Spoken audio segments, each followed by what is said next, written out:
नमस्कार, स्वागत है आप सभी का। आज हम लोग बायोलॉजी जीके में कोशिका यानी सेल के बारे में पढ़ेंगे। सेल के जितने भी पार्ट्स होते हैं यानी जिनको हम कोशिकांग कहते हैं, सेल ऑर्गेनेल्स, उसके बारे में देखेंगे। यूकैरियोटिक सेल, प्रोकैरियोटिक सेल क्या होती है, उनमें क्या अंतर होता है, एनिमल सेल और प्लांट सेल में क्या अंतर होता है।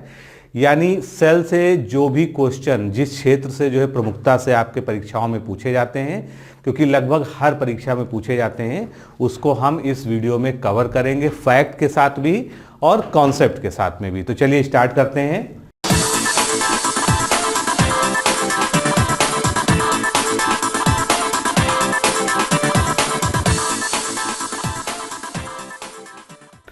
सबसे पहले कोशिका के बारे में जो मुख्य बात कही जाती है कि कोशिका जो है जीवन का आधार है।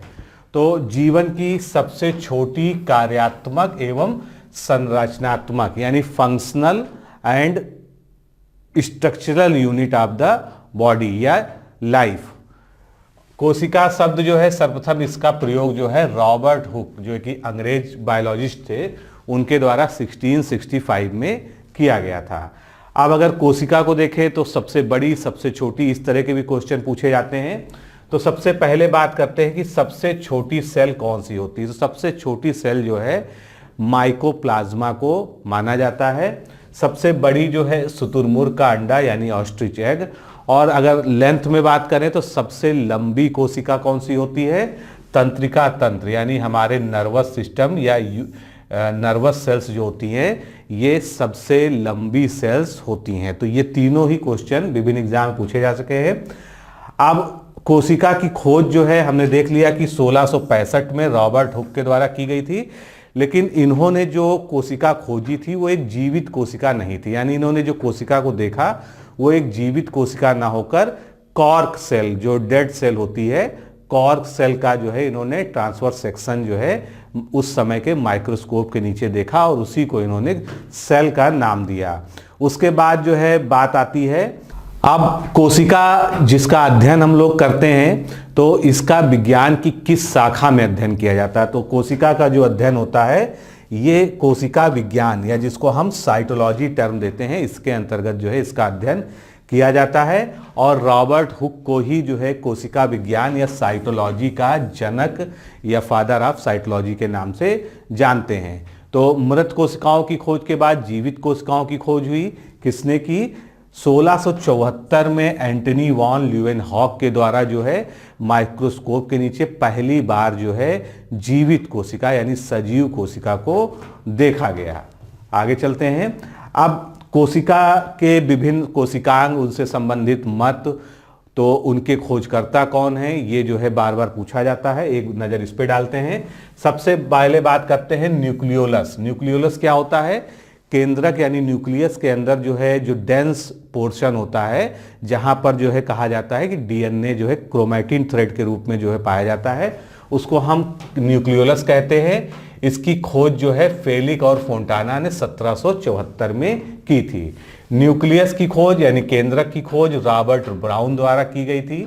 फिर बात करते हैं प्रोटोप्लाज्म। प्रोटोप्लाज्म और साइटोप्लाज्म दो शब्द होते हैं। प्रोटोप्लाज्म को हम जीव द्रव्य कहते हैं हिंदी में, और साइटोप्लाज्म को हम कोशिका द्रव्य कहते हैं। तो जब हम प्रोटोप्लाज्म यानी जीव द्रव्य की बात करते हैं तो उसमें साइटोप्लाज्म भी आ जाता है और जितने भी कोशिकांग होते हैं कोशिका के अंदर जो है वो भी उसके अंतर्गत समाहित होते हैं। तो ये जो प्रोटोप्लाज्म टर्म है ये एक जो है ब्रॉड टर्म है। अभी हम चित्र के माध्यम से भी आगे जो है देखेंगे कि ये चीज़ें क्या होती हैं। तो प्रोटोप्लाज्म की खोज जो है कार्टी व डुजार्जिन ने 1838 में की थी। फिर बात आई प्रोटोप्लाज्म थ्योरी किसने दी थी। प्रोटोप्लाज्म थ्योरी भी आगे हम पढ़ेंगे। सुल्ज ने 1861 में प्रोटोप्लाज्म थ्योरी जो है दी थी। गॉल्जी ऑपरेटस, जिसको गॉल्जी उपकरण या गॉल्जी काय कहते हैं, तो इनके खोजकर्ता थे कैमेलियो गॉल्जी। उन्हीं के नाम पर जो है इसको गॉल्जी काय या गॉल्जी उपकरण कहा जाता है। क्रोमोसोम्स की खोज जो है वॉल्डेयर ने की थी 1888 में। इसके बाद हम बात करते हैं राइबोसोम्स, जिसको सबसे छोटा कोशिकांग भी कहा जाता है सेल का। इसकी खोज जो है पैलेडे ने 1955 में की थी। लाइसोसोम्स, जिसको हम आत्महत्या की थैली या suicidal bag of the cell भी कहते हैं, इसकी खोज जो है डी डुवे नामक साइंटिस्ट हैं, इन्होंने 1957 में इसकी खोज की थी। अब बात माइटोकॉन्ड्रिया की आती है। तो माइटोकॉन्ड्रिया, इसमें एक बहुत इंपॉर्टेंट चीज आपको ध्यान रखनी चाहिए कि अगर इसकी खोज के बारे में पूछा जाता है, यानी इसके डिस्कवरर कौन थे, तो अल्टमैन ने इसकी खोज की थी। लेकिन जो माइटोकॉन्ड्रिया टर्म है ये क्वाइन किया था बेंडा ने 1850 में। फिर जीन शब्द का प्रतिपादन, यानी जीन शब्द जो है जो प्रपोज किया था वो जॉनसन ने किया था 1909 में। जंपिंग जीन्स जो की खोज, जीन्स का ही एक टाइप होता है जो अपना जो है नियमित रूप से स्थान बदलता रहता है, इसलिए उसको जो है हम जंपिंग जीन कहते हैं। ये पूरी एक थ्योरम है, लेकिन यहां पर ये इंपॉर्टेंट है जानना कि इसकी खोज किसने की थी।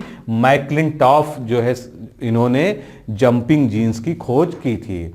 जेनेटिक खोज कोड जो होता है, जेनेटिक खोज डॉक्टर हरविंद खुराना, जो कि भारतीय वैज्ञानिक हैं, बायोलॉजिस्ट हैं, उनके द्वारा की गई थी। समसूत्री विभाजन, तो ये वॉल्टेयर फ्लेमिंग ने इसकी खोज की थी। और मियोसिस यानी अर्धसूत्री विभाजन, ये फॉर्मर और मूरे द्वारा इसकी खोज की गई थी।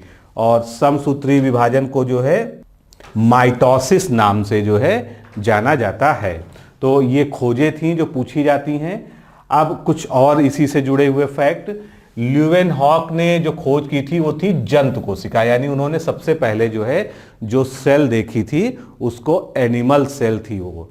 और अगर कभी पूछ लिया जाए कि प्लांट सेल सबसे पहले किसने देखा था या प्लांट सेल के बारे में किसने पता लगाया था, तो वो थे मालपिघी। अब कोशिका सिद्धांत, जिसकी हमने बात की कि ये कोशिका या सेल थ्योरी क्या होती है, तो 1838 में मैल्थियस स्वीडन ने पादप कोशिका के आधार पर कोशिका सिद्धांत दिया। और उसके बाद ही जो 1839 में थियोडर स्वान, इसीलिए इनके नाम को हमेशा एक साथ लिया जाता है। भले इन्होंने प्लांट सेल और एनिमल सेल दोनों के लिए अलग अलग जो है बातें कहीं, लेकिन जब हम कोशिका सिद्धांत की बात करते हैं तो हमेशा कहते हैं स्लाइडेन एंड स्वान ने जो है कोशिका सिद्धांत प्रस्तुत किया था। इनके अनुसार इसका सिद्धांत क्या है, जीवित प्राणियों की सभी प्रकार की क्रियाएं उनकी कोशिकाओं की क्रियाओं के फलस्वरूप ही होती हैं।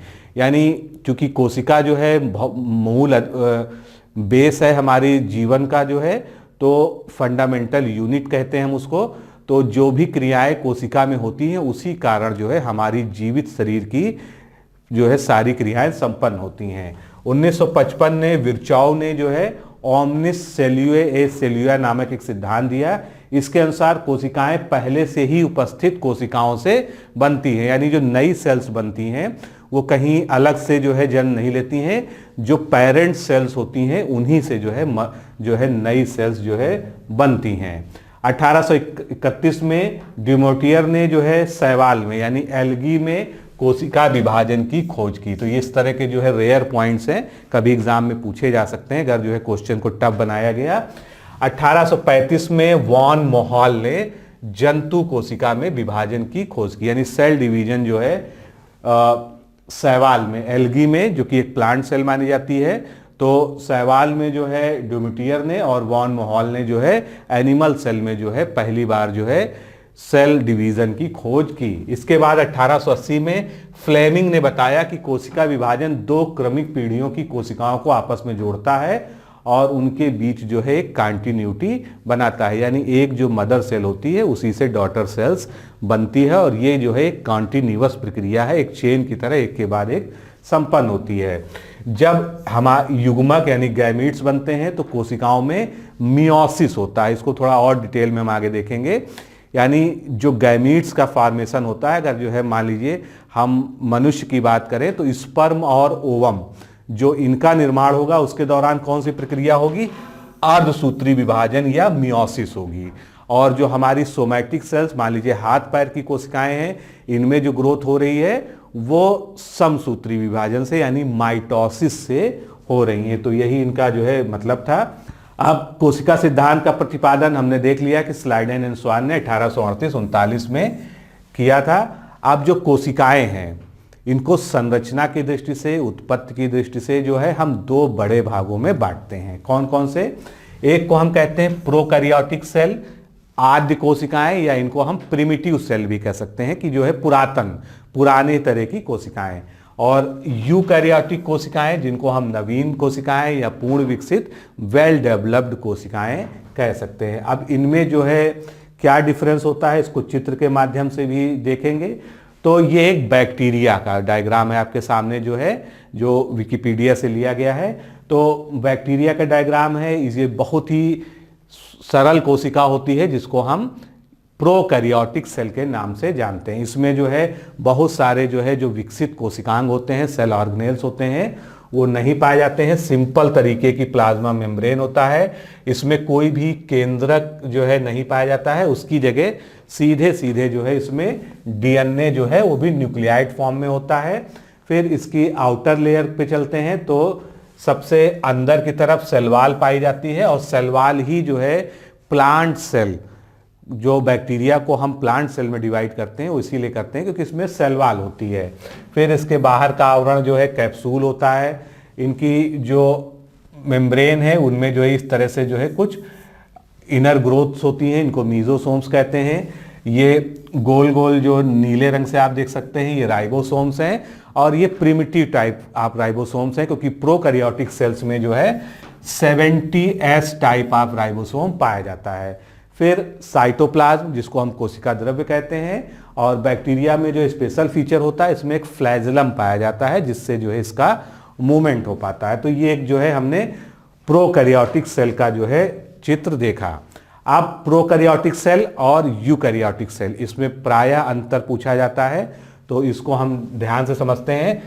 प्रोकैरियोटिक सेल जैसे मैंने कहा कि ये प्रिमिटिव टाइप ऑफ सेल होती है, और यूकैरियोटिक सेल जो है एक वेल डेवलप्ड यानी पूर्ण विकसित कोशिका होती है। तो प्रमुख अंतर क्या है? इसमें हिस्टोन प्रोटीन जो है नहीं पाई जाती है प्रोकैरियोटिक में, और यूकैरियोटिक में हिस्टोन प्रोटीन पाई जाती है। फिर केंद्रक, क्योंकि ये एक विकसित कोशिकांग है, ये भी इसमें अनुपस्थित होता है, न्यूक्लियस नहीं होता है, और इसमें न्यूक्लियस जो है वेल डेवलप्ड पाया जाता है। सेल वॉल या कोशिका भित्ति ये जो है प्रोटीन और कार्बोहाइड्रेट से मिलकर बनी होती है क्योंकि ये सिंपलेस्ट फॉर्म है जो है किसी सेल का। और इसमें जो है सेल वॉल जो है कोशिका भित्ति ये सेल्यूलोज के द्वारा निर्मित होती है। ये एक जो है बड़ा अंतर है। फिर राइबोसोम जो है ये मैंने आपको बताया कि ये 70S टाइप का पाया जाता है, और यूकैरियोट में 80S टाइप ऑफ राइबोसोम पाया जाता है। इसमें लाइसोसोम अनुपस्थित होता है, एब्सेंट होता है। वेल डेवलप्ड सेल्स में यानी यूकैरियोट्स में लाइसोसोम्स पाया जाता है। फिर डीएनए जो है सिंगल स्ट्रैंडेड होता है, यानी डीएनए जैसा कि अभी आपने बैक्टीरियल सेल में देखा कि ये सिंगल स्ट्रैंडेड है, डबल स्ट्रैंडेड नहीं है।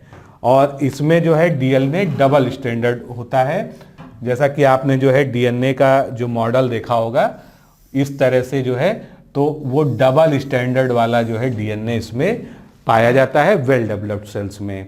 फिर प्रकाश संश्लेषण, तो जो प्रकाश संश्लेषण की क्रिया होती है क्योंकि इसमें कोई भी क्लोरोप्लास्ट जैसा जो है वेल डेवलप्ड स्ट्रक्चर नहीं होता है, इसलिए इसमें थाइलेक्वाइड जिसको आप कह सकते हैं कि क्लोरोप्लास्ट का जो है पुराना रूप जो है ये पाया जाता है। और दूसरी तरफ अगर हम देखें तो जो यूकैरियोटिक सेल है इसमें क्लोरोप्लास्ट के द्वारा जो है फोटोसिंथेसिस की क्रिया होती है, लेकिन क्लोरोप्लास्ट आप जानते हैं कि केवल जो है प्लांट सेल में पाया जाता है, ये फीचर एनिमल सेल में नहीं पाया जाता। अभी हम वो भी जो है डिफरेंस देखेंगे। इसके अलावा क्या डिफरेंसेज हैं?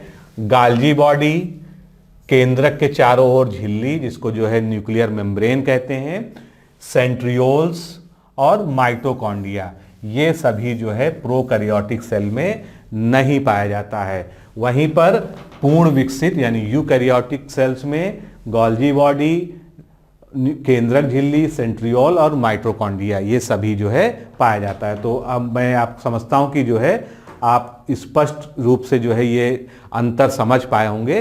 अब इसी को जो है हम जो है थोड़ा सा दूसरे वे में देखते हैं जिससे आपको जो है चीजें याद हो जाएं। तो इसमें जो न्यूक्लियस होता है वो अविकसित होता है, प्रोकैरियोट में वो विकसित होता है, ये भी हम बात कर सकते हैं।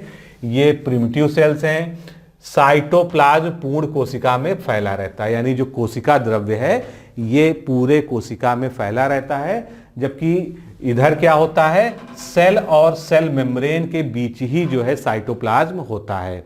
तो ये एक ऐसा डिफरेंस है जो हमने पीछे स्लाइड पे नहीं देखा है, इंपॉर्टेंट है।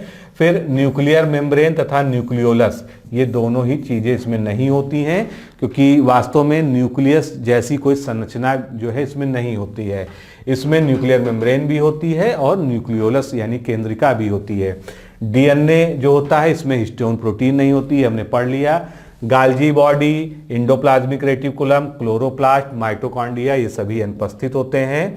श्वसन जो है प्रोटोप्लाज्मिक मेम्ब्रेन में, श्वसन तंत्र जो है जो भी होता है श्वसन की क्रिया वो प्रोटोप्लाज्मिक मेम्ब्रेन में होता है, और इसमें जो श्वसन तंत्र के काम होता है यानी श्वसन के द्वारा जो है जो ऑक्सीडेशन के द्वारा एटीपी का और एनर्जी का फॉर्मेशन होता है वो कहाँ पर होता है, माइटोकॉन्ड्रिया में होता है। तो एक ये नया अंतर है यहाँ पर।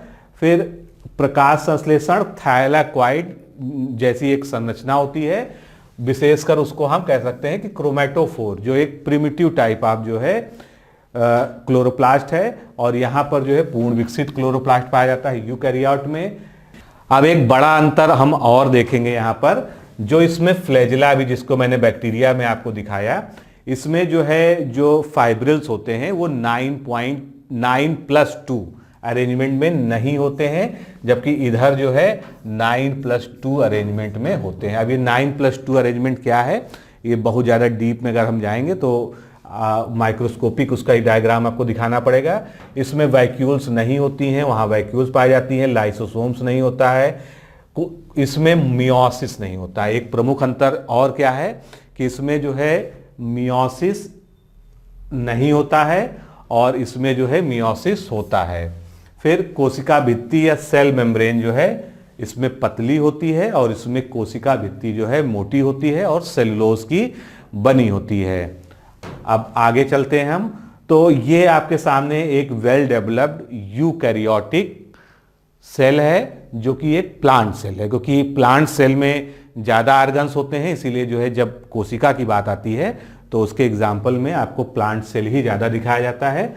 तो यहाँ पर जो है अगर हम शुरुआत करें तो ये देखिए वैक्यूल्स जिनकी बात हो रही थी, ये जो है कहाँ, वहाँ पर जो है यानी बैक्टीरियल सेल या आप यूँ कह लिए कि प्रोकैरियोटिक सेल्स में नहीं पाया जाता है।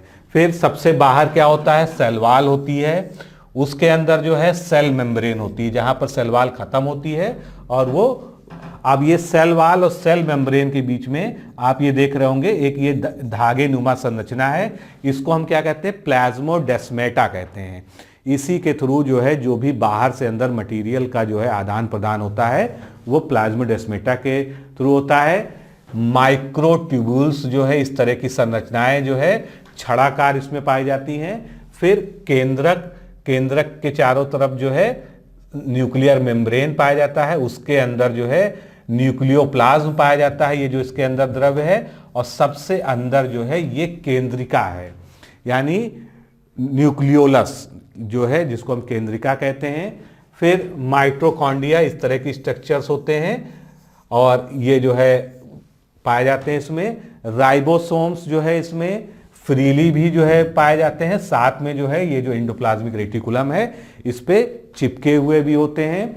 और ये जो है साइटोप्लाज्म जो है जितना ये अंदर लिक्विड मटेरियल होता है ये साइटोप्लाज्म कहलाता है। और क्लोरोप्लास्ट जो है इस तरह से होता है। तो ये सभी जो है मुख्य कोशिकांग हैं, सेल ऑर्गेनेल्स हैं जो आपको जानना चाहिए। अब यहाँ पर बात कर लेते हैं कि एनिमल सेल और प्लांट सेल में मेजर डिफरेंसेस क्या हैं, क्योंकि यही जो है इनसे क्वेश्चन पूछे जाते हैं। तो सबसे पहले जो एनिमल सेल को हमने लिखा है, एनिमल सेल में सेल वॉल नहीं पाई जाती है, यहाँ पर जो है और जो प्लांट सेल है इसमें सेल्यूलोज से बनी हुई सेल वॉल पाई जाती है। इसमें जो है जो प्लाज्मा मेम्ब्रेन जो होता है इससे ही पूरा जो है सेल घिरा हुआ होता है और इसमें प्लाज्मा मेम्ब्रेन के बाहर जो है एक मोटी सेल वॉल पाई जाती है जो कि सेल्यूलोज से बनी होती है। तो ये मेजर डिफरेंस हो गया। क्लोरोप्लास्ट इसमें नहीं पाया जाता है क्योंकि एनिमल्स में जो है फोटोसिंथेसिस की क्रिया नहीं होती है। वहीं दूसरी तरफ देखें तो फोटोसिंथेसिस जो है प्लांट्स का कैरेक्टरिस्टिक फीचर है, इसलिए वहां पर पाया जाता है। सेंट्रोसोम और सेंट्रियोल्स ये दोनों ही जो है उपस्थित होता है और एनिमल सेल प्लांट सेल्स में जो है ये उपस्थित नहीं होता है। गाल्जी कॉय जो है बहुत ही जटिल यानी गॉल्जी बॉडी या गॉल्जी ऑपरेटस कह लीजिए, जटिल टाइप का इसमें पाया जाता है और इसमें कई छोटी छोटी इकाइयों से गॉल्जी ऑपरेटस बनता है और इन्हीं गॉल्जी ऑपरेटस जिन यूनिट से बनता है इनको एक विशेष नाम दिया जाता है डिक्टियोसोम। डिक्टियोसोम से बनता है। अब जो प्लास्टिड्स होते हैं वो यूग्लिना को छोड़ के अन्य जंतुओं में अनुपस्थित रहते हैं, यहाँ पर लिखा गया है क्योंकि आपने जब जो है हाई स्कूल में और उससे पहले जो है पढ़ा होगा कि यूग्लिना जो है पादप और जंतु यानी एनिमल और प्लांट के बीच की एक कड़ी है। उसकी विशेषता क्या है कि वो एक एनिमल होते हुए भी जो है उसमें प्लास्टिड्स यानी क्लोरोप्लास्ट जैसा स्ट्रक्चर पाया जाता है। अब जितने भी हमने सेल ऑर्गेनेल्स के बारे में बात की उनके बारे में कुछ प्रमुख विशेषताएं हम जो है जल्दी जल्दी देखेंगे। सबसे पहले सेल वॉल। सेल वॉल के बारे में हम काफ़ी बात कर चुके हैं। तो ये केवल प्लांट सेल में होता है, सेलुलोज का बना होता है, दो चीज़ें जो है बहुत क्लियर हैं। उसके बाद जो है यही कोशिकाओं को एक निश्चित आकार प्रदान करता है और एक कोशिका को दूसरी कोशिका से जो है बांधे रखता है। फिर सेल मेम्ब्रेन, क्योंकि सेल वॉल के ठीक नीचे अगर आते हैं, अगर हम ये देखते हैं कि ये सेल वॉल है तो इसके अंदर वाली जो लेयर होती है वो क्या होती है, सेल मेम्ब्रेन होती है। तो कोशिका भित्ति की अंदरूनी सतह पर कोशिकाओं को घेरे रखती है। ये सेमी परमेबल होती है यानी अर्ध पारगम होती है। इसका मतलब क्या है कि ये कुछ चीज़ों को तो अपने से होकर गुजरने देती है लेकिन कुछ चीज़ों को रोक लेती है, यानी जो है ये अर्ध पारगम होती है। और पारागमन यानी जो ट्रांसपोर्टेशन है जो है बाहर के मटेरियल का वो इसके थ्रू ही होता है। प्रोटोप्लाज्म थ्योरी की हमने जो है शुरुआत में बात की थी। तो प्रोटोप्लाज्म थ्योरी क्या कहती है? जिस तरह से सेल थ्योरी कहती है कि जीवन का जो है मूल आधार या फंडामेंटल यूनिट जो है सेल्स हैं और सेल्स में जो क्रियाएं होती हैं उसी से जो है पूरा एक लिविंग सिस्टम चलता है। उसी तरह से प्रोटोप्लाज्म थ्योरी कहती है कि जीव द्रव्य जो है यानी प्रोटोप्लाज्म जीवन का भौतिक आधार है यानी फिजिकल बेसिस ऑफ लाइफ है प्रोटोप्लाज्म। फिर जीवद्रव्य की खोज हमने पढ़ लिया कि जो है इन्होंने ड्राजिन ने की थी। जीवद्रव्य को जो नामकरण किया था वो पुरकिंजे नामक जो है बायोलॉजिस्ट थे, उन्होंने किया था। फिर इसके अंतर्गत यानी किसके अंतर्गत, जीवद्रव्य प्रोटोप्लाज्म के अंतर्गत जो है साइटोप्लाज्म यानी कोशिका द्रव्य पाया जाता है, न्यूक्लियोप्लाज्म पाया जाता है और कोशिका में उपस्थित अन्य कोशिका यानी सारे जो है सेल ऑर्गेनेल्स जो है मिलकर जो है टर्म क्वाइन करते हैं क्या, प्रोटोप्लाज्म। तो प्रोटोप्लाज्म और साइटोप्लाज्म में यही बेसिक डिफरेंस है कि प्रोटोप्लाज्म अगर हम शब्द बोलते हैं तो उसमें साइटोप्लाज्म भी आ जाता है, न्यूक्लियोप्लाज्म भी आ जाता है और जितने भी सेल ऑर्गेनेल्स हैं सबको एक साथ जोड़ दिया जाता है। इसीलिए जो है इसको जीवन का भौतिक आधार कहते हैं, क्योंकि जितनी भी जो है ऑक्सीडेशन रिडक्शन जो हमारे श्वसन की क्रियाएं हैं उनसे फलस्वरूप जो एनर्जी का बनना, सभी क्रियाएं जो है जीवद्रव्य के माध्यम से ही संचालित होती हैं।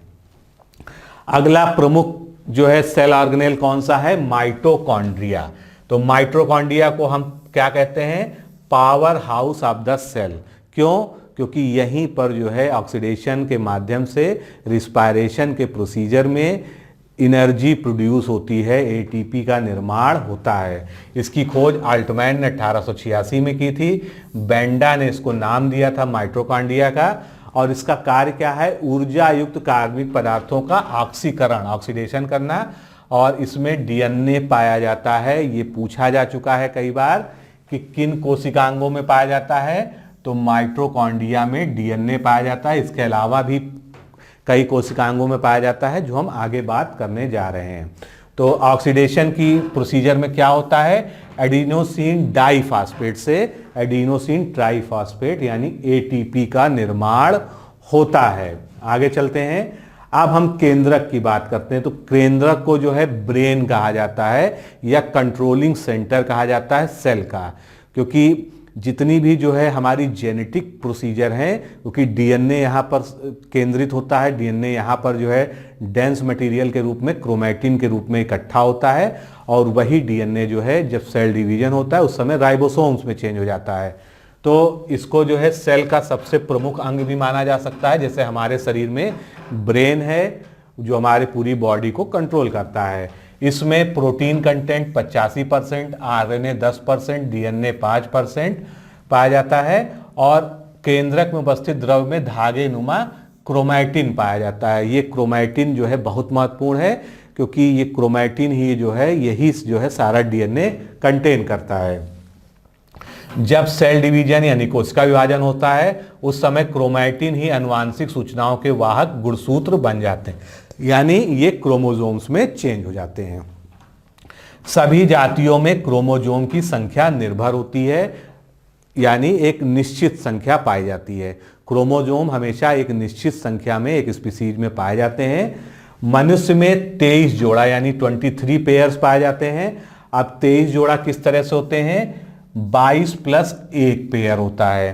तो इस तरह से अब जो 22 पेयर होते हैं इनको हम क्या कहते हैं, इनको हम ऑटोसोम्स कहते हैं, और जो एक होता है इनको जो है हम सेक्स क्रोमोसोम्स के नाम से जानते हैं, क्योंकि ये हमारे जो है इसी से जो है महिला और पुरुष क्या बनेगा जो है संतति में वो डिसाइड होता है।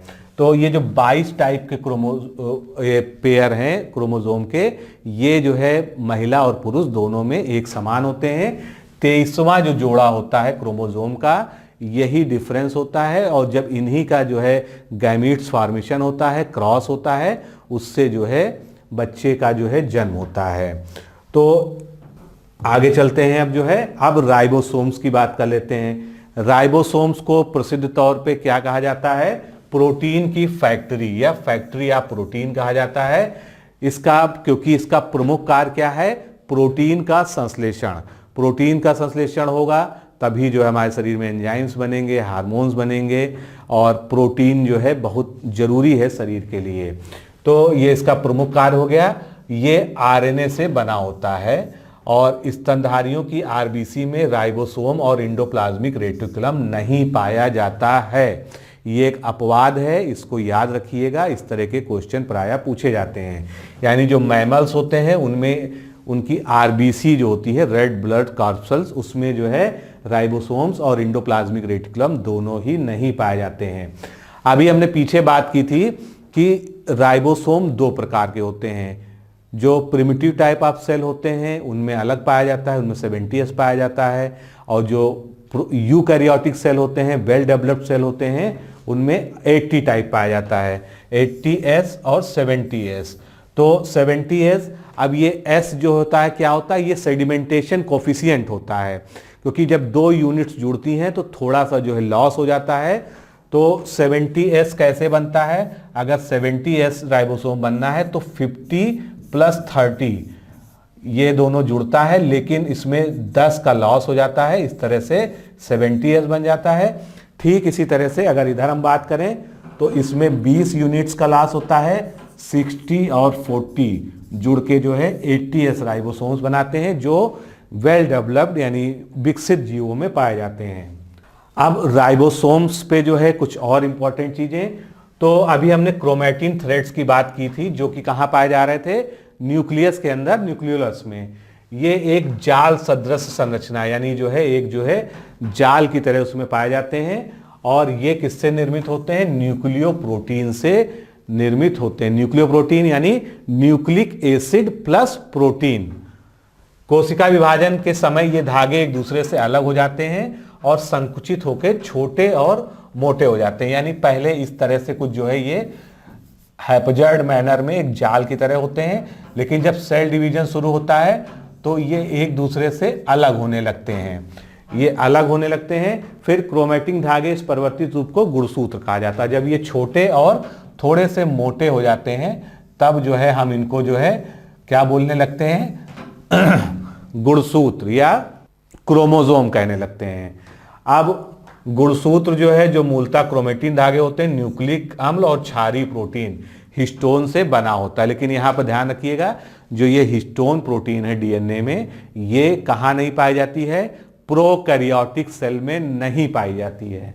डीएनए के क्रियात्मक भाग को क्या कहते हैं, हम जीन कहते हैं। यानी जो जीन होता है वो डीएनए से ही बना होता है, लेकिन जो डीएनए का फंक्शनल पोर्शन होता है, एक विशिष्ट स्थान होता है, वो जीन कहलाता है। अब अगला हम सेल ऑर्गेनेल लेते हैं जो कि है क्लोरोप्लास्ट। तो इसको हम क्या कहते हैं, इसको हम पादप कोशिका की रसोई कहते हैं। क्यों? क्योंकि दुनिया में जो जीवन चल रहा है वो इसी की वजह से चल रहा है। पौधों में अगर प्रकाश संश्लेषण की क्रिया नहीं होगी तो पृथ्वी पर जो है जीवन संभव नहीं है, चाहे बाकी सब कुछ हो। तो पादप कोशिका की रसोई कहते हैं। ये प्रकाश संश्लेषण में सहायता करता है। इसमें जो वर्णक पाया जाता है वो क्लोरोफिल होता है, जिसको पर्णहरित कहते हैं, और जिसके कारण पौधों का रंग हरा होता है। ये सभी बातें आप जानते हैं। इसमें कैरोटीन और जैंथोफिल नामक वर्णक भी पाए जाते हैं, जिससे पत्तियों का रंग पीला हो जाता है। अब दूसरी विशेष बात, हरित लवक यानी क्लोरोप्लास्ट में भी डीएनए पाया जाता है। डीएनए पाया जिन अंगों में पाया जाता है उनकी क्या विशेषता होती है कि वो खुद को मल्टीप्लाई कर सकते हैं, वो सेल डिवीजन का वेट नहीं करते हैं। अगर जैसे माइटोकॉन्ड्रिया की बात की हमने, यहाँ पर क्लोरोप्लास्ट की बात की, तो इनमें खुद में जो है रेप्लिकेशन की क्षमता होती है। यानी एक क्लोरोप्लास्ट से या एक माइटोकॉन्ड्रिया से दो में जो है ये विभाजित हो जाते हैं। अब जो प्लास्टिड्स होते हैं, अब इसको थोड़ा सा और डिटेल में देखेंगे, पहले यहाँ शॉर्ट में देख लेते हैं। इनको कैटेगराइज किया गया है। लवक एक तो जो है क्लोरोप्लास्ट हो गया, जो सीधे तौर पे जो है आपके प्रकाश संश्लेषण के लिए जिम्मेदार है। उसके बाद जो है अवर्णी लवक जो है ये जड़ों तथा भूमिगत भागों में पौधों की पाया जाता है। इनको अवर्णी इसलिए कहते हैं क्योंकि इनका जो है कोई विशेष कलर ये नहीं प्रदान करते हैं।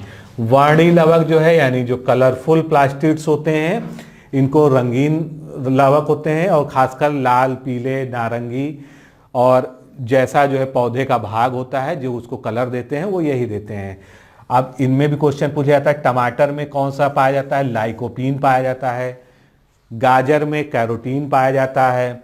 चुकंदर में बिटैनिन पाया जाता है। ये जो है तीनों पूछे भी जा चुके हैं। अब प्लास्टिड्स को जो है हम और थोड़ा सा डिटेल में देखते हैं। तो ये केवल जो है पादप कोशिकाओं में पाया जाता है, ये आपको पता है, यानी केवल प्लांट सेल्स में ही पाया जाता है, और ये एनिमल सेल में एब्सेंट होता है। इनका अपना स्वयं का जीनोम होता है। जैसा कि अभी हमने कहा कि इसमें डीएनए पाया जाता है, वही डीएनए जीनोम होता है, जिसके कारण जो है ये विभाजित होकर अपनी जैसी ही संरचना बना सकते हैं। अब वर्णी लवक या क्रोमोप्लास्ट जो है, क्रोमोप्लास्ट मतलब जिनमें कोई ना कोई रंग हो जिसके कारण, तो इनको रंगीन लवक कहते हैं जैसे मैंने बात की। और ये पौधों को के भागों को, जैसे फूल हैं, पत्तियां हैं, तना है, उनको एक विशेष रंग प्रदान करते हैं। क्लोरोप्लास्ट ये फोटोसिंथेसिस में सहायता करता है, इसको कोशिका का रसोई घर कहते हैं। ल्यूकोप्लास्ट जिसको हम अवर्णी लवक कहते हैं क्योंकि इनके द्वारा कोई विशेष रंग नहीं दिया जाता है, और ये जड़, भूमिगत तना आदि में पाए जाते हैं, और कार्बोहाइड्रेट, वसा और प्रोटीन के रूप में भोजन का संचय करते हैं। ये भी जो है इनका एक मुख्य कार्य है। अब जो डीएनए है वो क्या है, एक जेनेटिक मटेरियल है, जीनोम है, जेनेटिक मटेरियल है, एक आनुवांशिक पदार्थ है जो माता पिता के जो है जैविक गुणों को जो है संतानों में ट्रांसफर करता है, हस्तांतरित करता है। डीएनए जंतु एवं पादप कोशिकाओं के केंद्रक तथा माइटोकॉन्ड्रिया में पाए जाते हैं। इसके अतिरिक्त ये पौधों और शैवालों यानी प्लांट्स और एल्गी की कोशिकाओं में भी क्लोरोप्लास्ट में पाया जाता है। ये सभी बातें हमने देख ली हैं। अब अगर क्लोरोप्लास्ट को हम देखें तो कुछ इस तरह से वो दिखता है। जो यहाँ पर आप सिक्के की तरह संरचनाएं देख रहे हैं, एक के ऊपर एक जो है, इसको हम ग्रैनम कहते हैं। अगर एक यूनिट केवल ले लें तो इसको हम ग्रैना कहते हैं। और जब कई सारे ग्रैना मिल जाते हैं, एक के ऊपर एक लगे होते हैं तो ग्रैनम कहते हैं। इसमें जो लिक्विड होता है उसको हम स्ट्रोमा कहते हैं। ये आउटर मेम्ब्रेन हो गई, ये अंदर वाली इनर मेम्ब्रेन हो गई। और ये जो सिक्के की तरह के ऊपर एक रखे हुए हैं जिसको हम ग्रैनम कह रहे हैं, ये आपस में एक जो है संरचना से जुड़ी हुई होती है। आप यहाँ देख सकते हैं, जिसको मैं ये हाईलाइट कर रहा हूँ रेड से। तो इनको क्या कहते हैं? इनको लैमिली कहते हैं। ये एक तरह का ब्रिज का काम करते हैं, जोड़ने का। और इस पूरे स्टेक को, यानी ये जो पूरा एक बंडल कह लीजिए या जो पूरा एक समूह है नीचे से ऊपर जो है ग्रैनम का, इसको हम थाइलैक्वाइड्स के नाम से जानते हैं। तो अब हम आगे चलते हैं। लाइसोसोम्स इंपॉर्टेंट है, क्वेश्चन पूछा जाता है इससे प्रायः। इसको आत्मघाती थैली, आत्महत्या की थैली, suicidal bag of the cell, इन नामों से जाना जाता है। ये सूक्ष्म गोल इकहरी झिल्ली से घिरी थैली होती है और इसका सबसे प्रमुख कार्य होता है बाहरी पदार्थों का भक्षण करना। जो सेल्स में अवांछित पदार्थ आ जाते हैं या कुछ कोशिकांग जो है जो डाई हो जाते हैं, मर जाते हैं, उसको ये अपने अंदर जो है समेट लेता है। और समेटने के साथ ही जो है इसमें 24 प्रकार के जो है लिटिक एंजाइम, यानी जो अपघटन करने में सक्षम होते हैं, उस तरह के लिटिक एंजाइम्स पाए जाते हैं जो सब कुछ हजम करके बाद में खुद ही ब्लास्ट हो जाता है। इसीलिए जो है इसको सुसाइडल वेसिकल या suicidal bag of the cell कहा जाता है। आगे चलते हैं। एंडोप्लाज्मिक रेटिकुलम, ये भी एक महत्वपूर्ण जो है कोशिकांग है। आपने देखा था जो है कि जो सेल के चारों तरफ जो है ये चिपका हुआ था। तो ये क्या है? इसका प्रमुख कार्य कोशिका झिल्ली और केंद्रक झिल्ली आदि का निर्माण करने वाली प्रोटीन और वसाओं का ट्रांसपोर्ट करना है। इसे कोशिका का कंकाल कहते हैं। ये टर्म आपको याद रखना है। स्केलेटन ऑफ सेल कहते हैं, क्योंकि ये जो है थोड़ा सा ठोस संरचना होती है और पूरे सेल को जो है एक स्थायित्व, एक जैसे पूरा कंकाल तंत्र हमारे शरीर को स्थायित्व देता है, सीधा रखने में मदद करता है, एक निश्चित शेप में बनाए रखने में मदद करता है, उसी तरह से ये सेल को एक निश्चित शेप में बनाए रखने में मदद करती है।